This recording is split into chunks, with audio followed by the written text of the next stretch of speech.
Hello, my name is Carrie Howard, and this is my video observation journal. I'm supposed to discuss what my biggest takeaways are from my interview with the SLP and conducting a functional behavior assessment. Well, first of all, when I'm interviewing the SLP from our school, what was really interesting to me and what one of my biggest takeaways were from that was just learning about all the new assessment procedures for students with autism. I learned about the C, which is one assessment. And I also learned that anytime that we're assessing a student with suspected autism in the school environment, of course, it's a collaborative assessment across multiple service providers. We do academic assessments, psychological assessments, and also language is a key component in assessing a student with autism. So I thought that was really interesting. And another thing is I have a lot of students who also have like a dual diagnosis. So they might have a learning disability, and they also have a speech or language impairment. But for a student who has an autism diagnosis within the school environment, that encompasses speech. So I thought that was interesting. So I learned something new with that. The functional behavior assessment was really interesting to conduct, and I've been a part of these teams doing behavior assessments for quite some time now. But I would say this is probably my first time of going through this whole process on my own without other observers, without other people's input in this process, where I conducted all the interviews and I did all the observations and took all the data.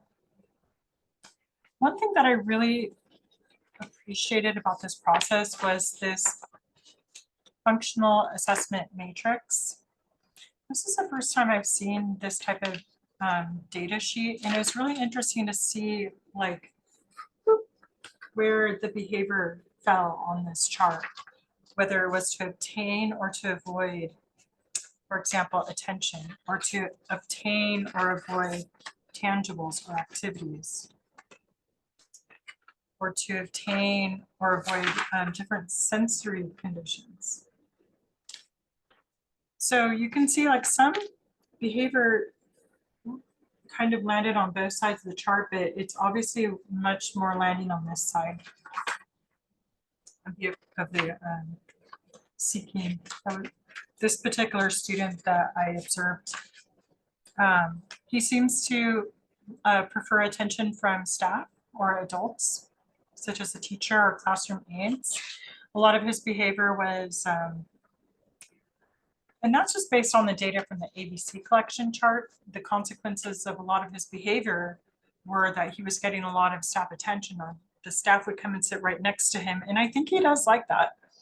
But it is kind of hard to tell, you know, exactly. So this is just a little small slice of his day to gain a real more concise functional behavior assessment. I believe that more data would need to be collected over a longer period of time, probably.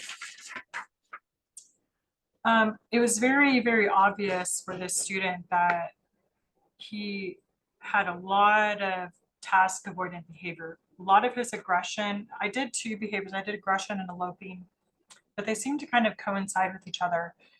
That primarily those behaviors seem to be a result of when,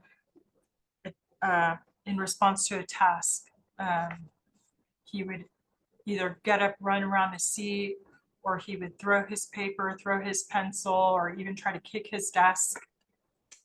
Per the parent interviews, he has even tried to run away from the bus when he comes in the morning, or he one time like even went underneath the bus, which is very, very dangerous.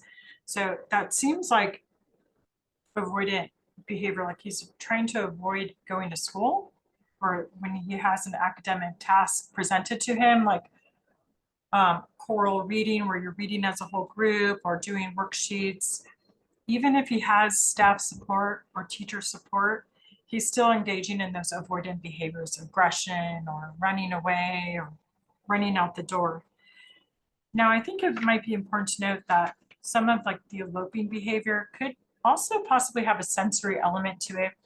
I do have some students who just, they like to run or they have a lot of energy. And this particular student does seem to have like a lot of energy. So it could be, so that's where I put in the sensory conditions. I know it's hard to see on my camera. It's that some of his eloping behavior could be because of it could be a seeking behavior, like he's seeking running or he's seeking another activity like art or something like or it could be an avoidant behavior, like maybe he's avoiding sitting in a seat because he just can't sit that long.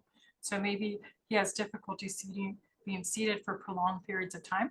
So perhaps a student might need breaks more frequently and to go like where but you'd want to teach him to request those breaks so that he's asking instead of just getting up out of his seat. So it kind of puts it more under a condition of like and teaching him how to communicate his wants and needs in that way. Miss Howard, I need a break. Okay, thank you for asking so nicely, and I'm so glad you didn't just get up out of your seat without asking. So you can have a break and and have like a little timer. Set that timer and time that student's break so that after the timer goes off, he's expected to come back to a seat. So it may just be that he can't sit that long, and that could be a sensory avoiding and also a sensory seeking behavior, like he needs to go and jump on a trampoline or something or run around because he has a lot of energy. So he definitely is a student who has high levels of sensory needs, but also a lot of task avoidant behavior. So I think it is important to understand that, we are defining these behaviors and we're determining their functions, but some of them do kind of meld together. And we see that you'll see a behavior like, for example, one time the student was biting he didn't actually bite the aide, but he bit her sleeve, like while we're walking in class. So that could be attention. Maybe he wanted the aide's attention and that's his way of getting her attention. It could be a sensory seeking behavior, like some kids just like need that some sensory of biting. So sometimes you can give them a little like biting tool that they could bite on if that is something like some students need that oral sensory input. Or it could be that he's getting upset because it's that transition of moving from the recess, the playground to the classroom, and he didn't want to line up. So that's kind of an indication that, yeah, maybe he's avoiding going back to the class where he knows that he's going to be presented with more tasks that are difficult for him. So I think it is important to look at everything all together. And sometimes the same behavior can have multiple functions.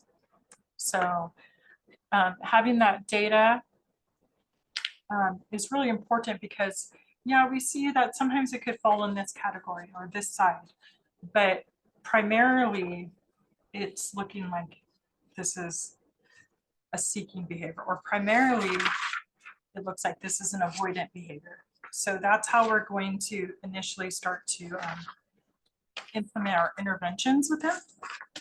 So it's a really great starting point. And I think in the future, what I put in my summary too is that I really want to start using that behavior matrix chart in the future with my observations. I felt that was very helpful. And so I plan on using that again in the future. So those are my, that's my video journal, my thoughts on my interviews, the SLP, and completing a functional behavior assessment. Thank you.